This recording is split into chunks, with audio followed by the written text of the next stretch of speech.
Another monotonous day on the bridge of Celestial Apex. Commander Vasix, his tentacles twitching with mild annoyance, observed the holographic display of Earth.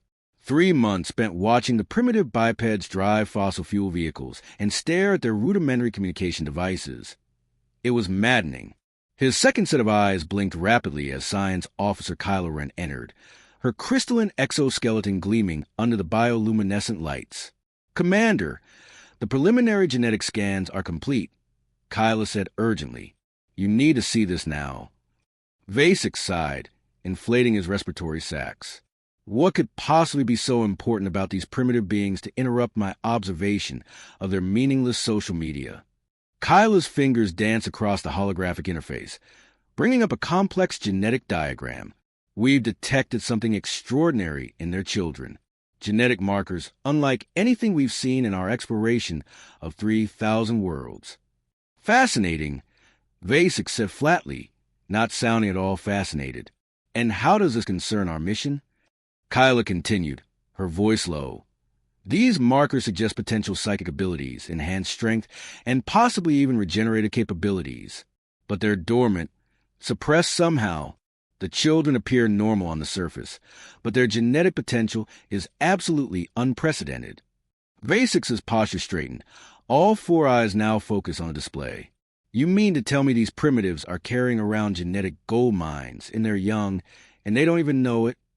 "That's not all," Kyla whispered, her tone filled with concern. "The markers are strongest in children between the ages of 8 and 12. After that, they begin to fade. It's as though nature is giving them some kind of temporary evolutionary advantage, but we don't understand why." The commander's mouth tentacles curled into what passed for a smile among his species. "Prepare a proposal for specimen collection. The High Council will want to hear about this." Kyla's crystalline form pulsed with unease. "I must object, Commander. There's something else. Something about the adult human's genetic structure suggests." Vasix's voice cut through the air like a cold wind. "Are you questioning a direct order, Junior Science Officer Ren?" Kyla hesitated, but then spoke with trepidation. "No, sir. But our behavioral studies show that humans are extremely protective of their young, more so than any species we've encountered. And these energy readings from their military installations are inconsistent, almost as if they're hiding something." Vasix laughed, the sound like grinding gears. "They still think digital watches are impressive. What could they possibly hide from the most advanced civilization in the galaxy?" Kyla's exoskeleton dimmed slightly. "I strongly recommend we continue observation before taking any action.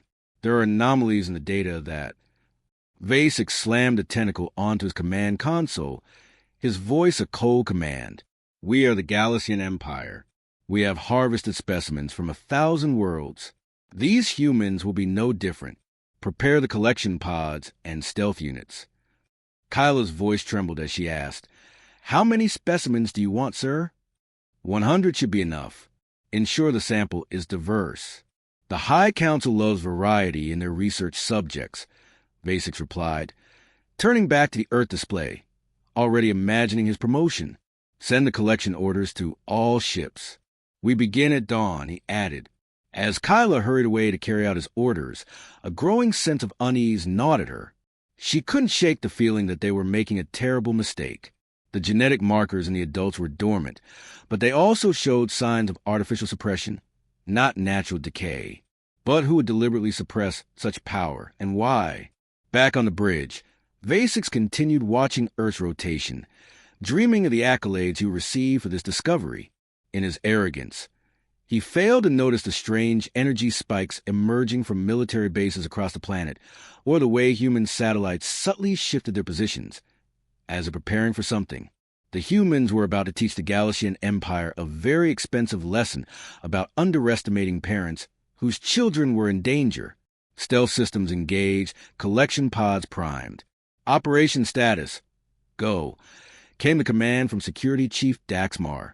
"Remember, no witnesses. Our technology makes us invisible to their primitive sensors, but physical contact will disrupt the field." The pod scattered across the globe with surgical precision. New York, Tokyo, London, Moscow, Sydney, each major population center targeted. The Galaxians were experts in specimen collection. First target acquired in Singapore. Subject is female, age 9, quantum net deploying. Capture complete. No resistance. Commander Lex Voss reported. Similar reports began flooding in from across the world as the Galaxians moved forward with their operation. Unaware that the humans' defense had already begun on the planet below, a young boy vanished from his bedroom. His parents unaware, their minds clouded by the effects of Zaxi and sleep inducers. In Cairo, a girl disappeared from a playground, her presence erased from the memories of the other children, who forgot she was ever there. 50 specimens secured. Daxma announced proudly. No alerts triggered, no military response.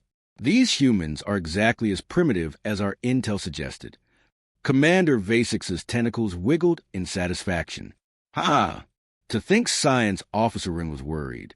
I've seen more resistance from vegetable gardens. But in Moscow, something unexpected occurred. Pod Commander Trilzak, report, Vasix ordered, his voice steady but curious.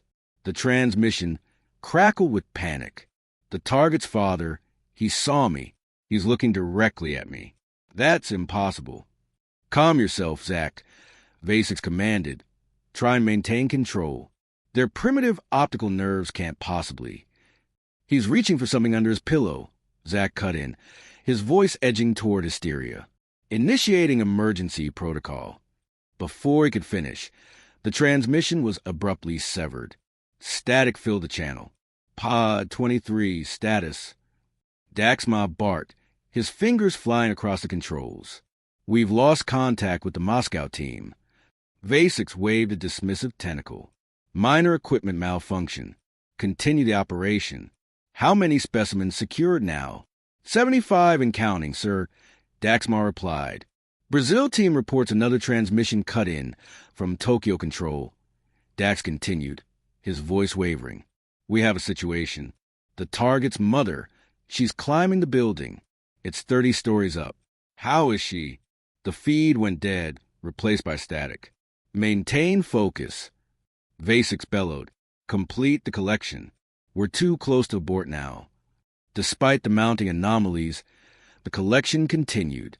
Pods scattered across major cities, New York, Tokyo, London, Sydney, all followed their assigned targets. But as the pods made their way back, more strange occurrences were reported. In New York, a father's punch dented a quantum-hardened collection pod. In Sydney, a mother outran a pursuit drone capable of clocking 300 kilometers per hour. Final specimen secured. Daxma reported, though his tone lacked its earlier confidence. 89 successful captures. 11 pods lost to unexplained circumstances. 89 will suffice, Vasix declared, trying to mask the unease creeping into his voice. Recall all teams. Prepare for immediate departure. The surviving pods began their journey back to the celestial apex. In the massive specimen bay, 100 stasis pods were meant to stand in perfect rows, each containing a sleeping child. Instead, 89 pods hummed with power, their contents unaware of the growing tension in the air. A resounding success, Vasix announced to his assembled crew. The High Council will be most pleased with our efforts. A sensor operator suddenly interrupted, her voice tinged with alarm. Energy surge detected from the planet's surface. It's probably just their primitive nuclear reactors. Vasix scoffed. Begin celebration protocols. Break out the fermented nitrogen. But Science Officer Kylo Ren was less reassured. Commander, these energy signatures, they're identical to our quantum drive technology. But that's impossible. They shouldn't. Silence. Vasix roared, his patience thinning.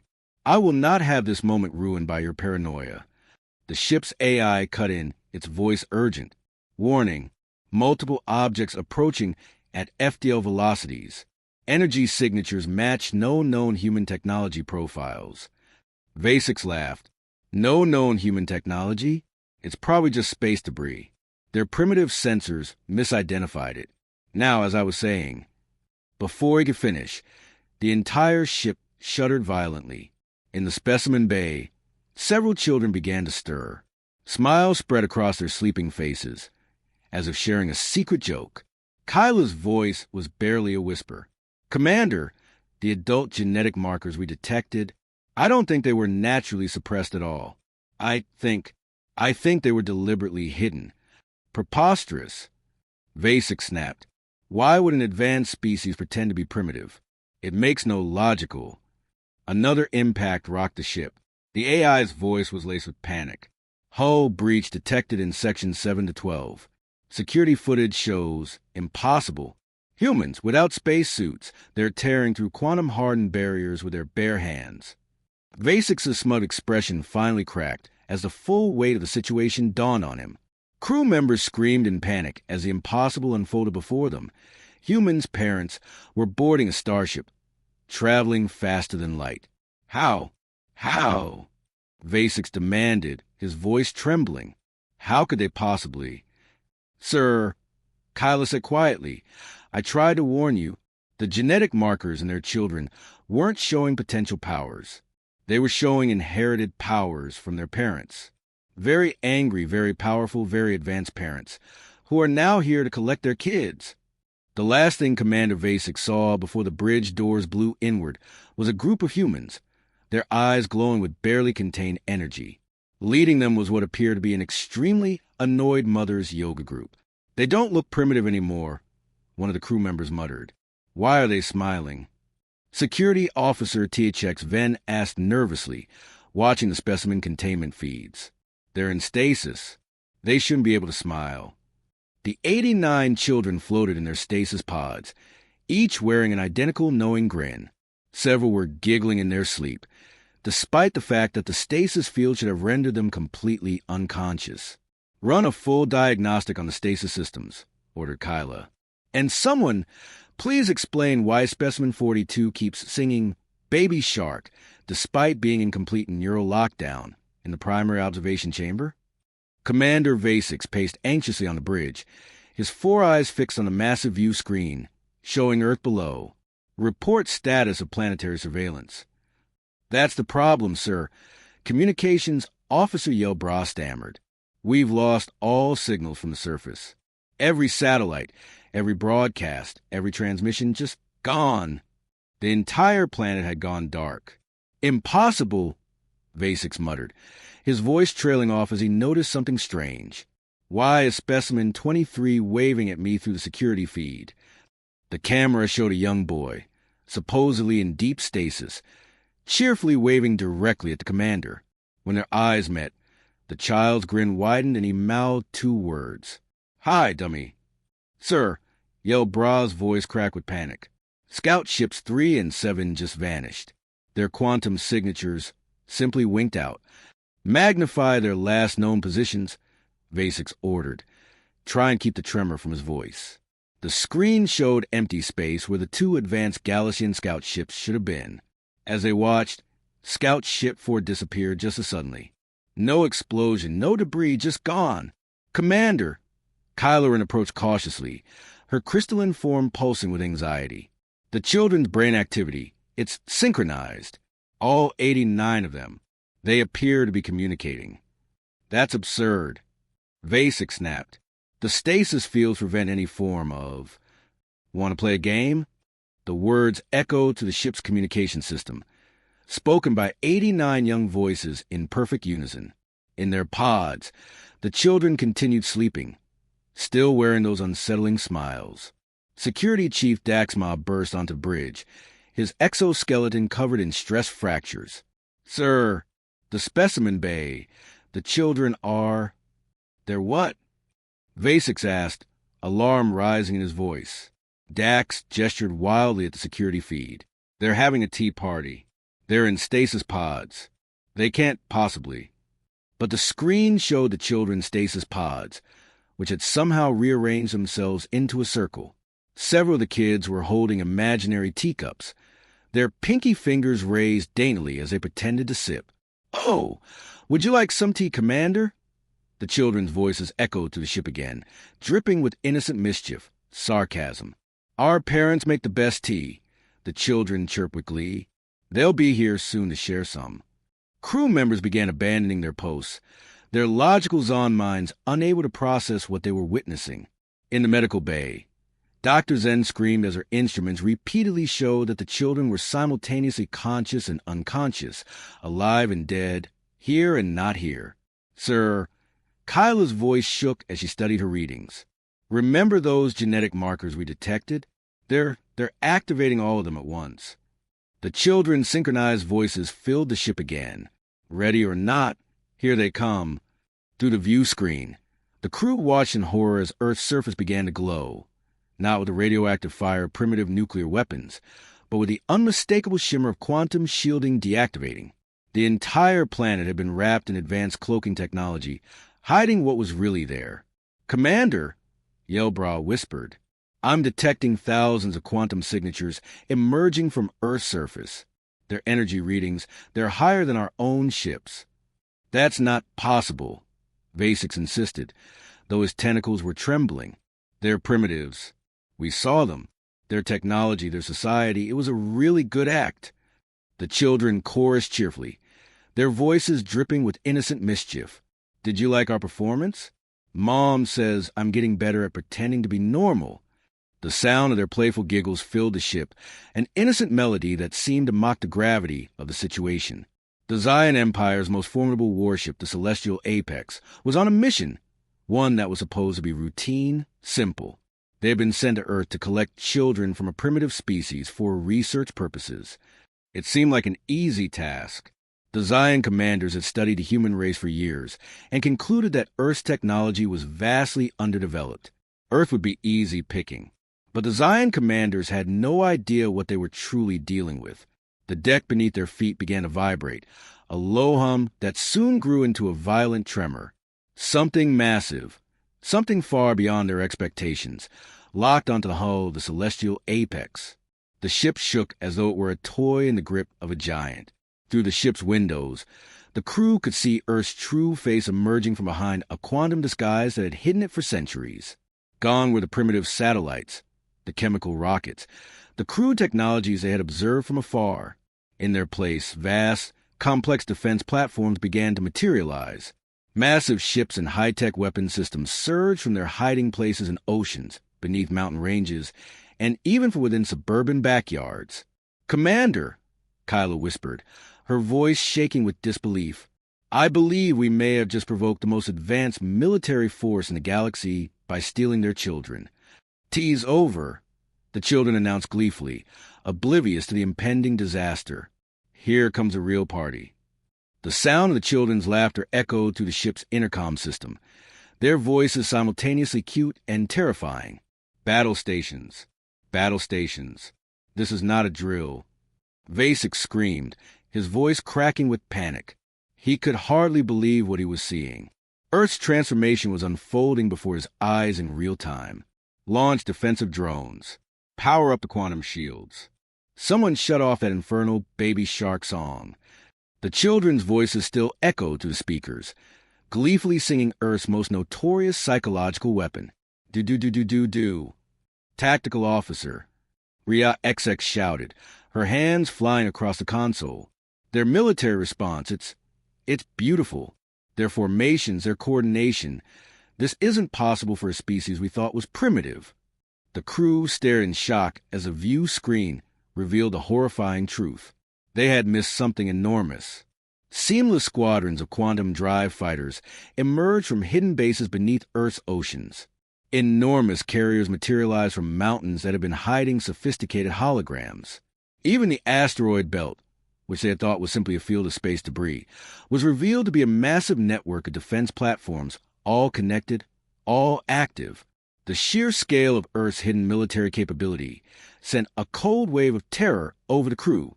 Yelbra's voice trembled as she stared at the tactical display. "Sir, the humans have more quantum-capable ships than the entire Zon fleet." Security Chief Daxma stumbled onto bridge, his exoskeleton covered in stress fractures. "Commander, the human vessels, they're not crewed by soldiers. They're crewed by parents." "What difference does that make?" Vasix snapped, his voice strained but still trying to maintain some semblance of authority. The ship's AI answered with its usual clinical tone. Tactical analysis shows human combat effectiveness increases by 800% when offspring are threatened. Current threat assessment of parent crewed vessels exceeds all known military parameters. The crew watched in stunned silence as a human mother, clad in quantum armor, ripped through a defensive drone's energy shield with nothing but her bare hands. The drone's AI barely had time to transmit a death scream before the mother crushed its central processor with a single, crushing blow. The crew's collective horror deepened. This was not a species they had underestimated. This was a force they could not comprehend. How? Vasix whispered, his voice trembling. How do we not see this level of technology? Science Officer Kylerin spoke up, her voice quivering. Sir, analyzing their quantum signatures, these ships, these weapons, they're centuries ahead of our own technology. They weren't primitive. They were simply in hiding. The children's voices filled the ship's speakers again, cheerful and innocent as ever. Did you really think humans invented social media before quantum drives? Silly aliens. Mom says people who make assumptions need time in the thinking corner. A new transmission cut through the chaos, broadcasting on all frequencies. A calm but furious human woman's voice echoed across the ship's speakers. This is Admiral Sarah Chin of the Earth Defense Force. You have exactly 10 seconds to surrender and return our children. After that, we stop being nice. We are the Zion Empire, Vasix blustered, trying to hold on to the last vestiges of his authority. We do not surrender. But before the crew could react, a human father in basic civilian quantum armor punched through the celestial apex's hull like it was tissue paper. He stepped onto the bridge, his eyes glowing with fury as he surveyed the scene. He smiled. Hi there, he said, his voice dangerously calm. I believe you have my daughter's juice box. She gets cranky without her afternoon snack. Sir, Yelbra screamed in terror, pointing at the readings on the tactical display. Quantum signatures are appearing inside the ship. They're everywhere, through every wall, every deck, every supposedly secure chamber. And then they came. Parents, clad in quantum-powered armor that made the Zion military's best equipment look like toys. Scientists wielding technology that bordered on magic. And, worst of all, yoga moms, who, it turned out, had been secretly holding weekly meetings in a quantum physics retreat.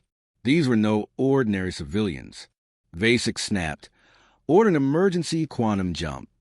Before anyone could react, one of the yoga moms materialized beside him with a serene smile. We took the liberty of removing your quantum core. Hope you don't mind. By the way, your engine design is adorable. My 6-year-old made something similar for her science fair last week. Back in Specimen Bay, the children had abandoned all pretense of stasis. They were hopping between their pods, giggling and holding impromptu dance parties. One particularly precocious girl was explaining how the Zion Guard stasis technology worked, correcting several silly mistakes in the design. Commander Kyla's voice trembled as she read the final analysis. The humans, they've been space-capable for over 1,000 years. They've built this entire solar system into a fortress. The truth was now undeniable. They had been blind to the truth all along. It was supposed to be a routine mission. The Zion Empire's most advanced warship, the Celestial Apex, had been dispatched to Earth to secure the children of a supposedly primitive species for research purposes. But now, as the Zion commander stared in disbelief at Earth's military might, they realized they had gravely underestimated humanity. Worse, they had underestimated the one force that would defend Earth at all costs, the love and unyielding determination of its parents. As Earth's fleet began to emerge from the concealment of its quantum shrouds, the full scale of humanity's hidden potential unfurled in breathtaking fashion. Ships and vehicles that had once been thought to be ordinary, mundane even, were rapidly reshaped into instruments of war and defense. What had seemed like civilian tools were revealed to be part of a vast, coordinated effort to protect their most precious resource, their children. No longer were these tools merely benign objects of everyday life. The world had been living in the shadows of its true power, hiding it behind layers of normalcy, waiting for the moment when they would need to show the universe what they were truly capable of. It started with the simplest of devices, a leaf blower, often dismissed as a tool for keeping lawns tidy. suddenly transformed into a quantum accelerator. What appeared to be a standard, plastic household appliance now hummed with incredible energy, its nozzle glowing with an aura of futuristic technology.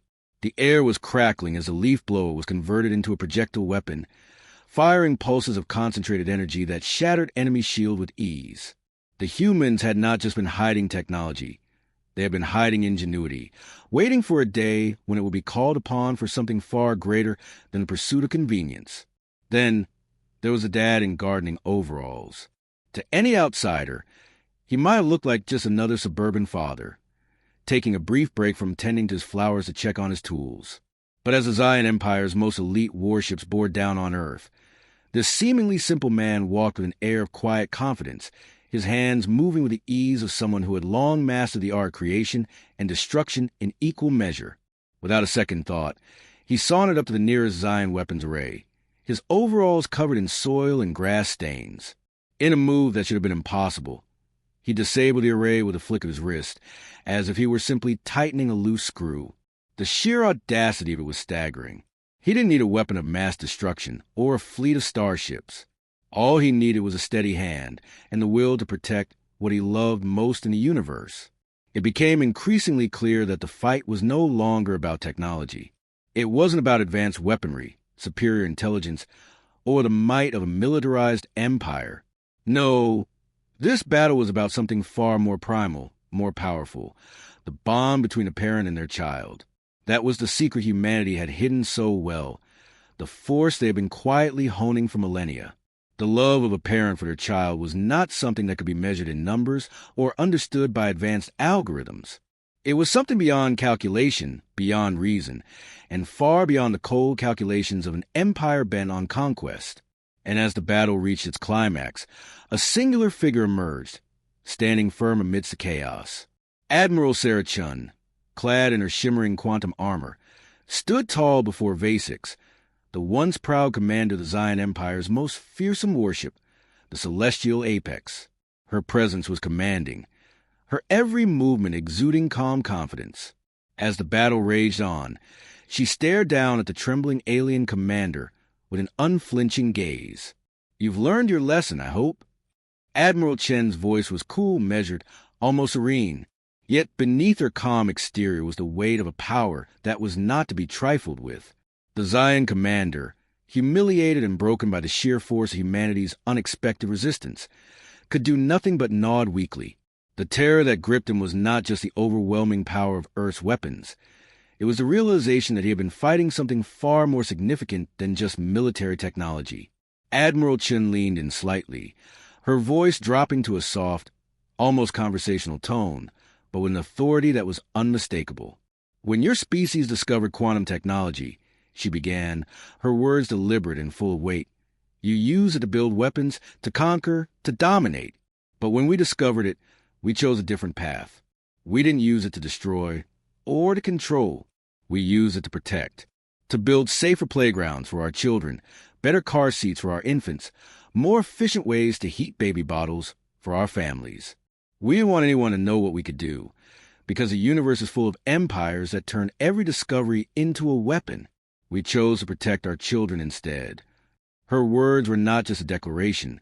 They were a reminder, a lesson that the Zion Empire had failed to learn. They had underestimated humanity in the most profound way possible.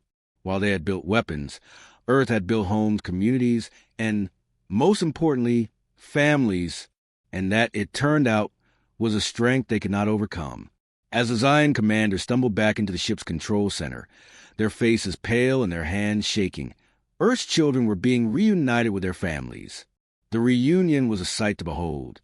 Parents rushed forward, their arms outstretched, their faces filled with tears of joy as they embraced their long-lost children. It was a moment of pure, unbridled emotion, one that transcended the boundaries of species and technology. There was no war in that moment, no fear, only love.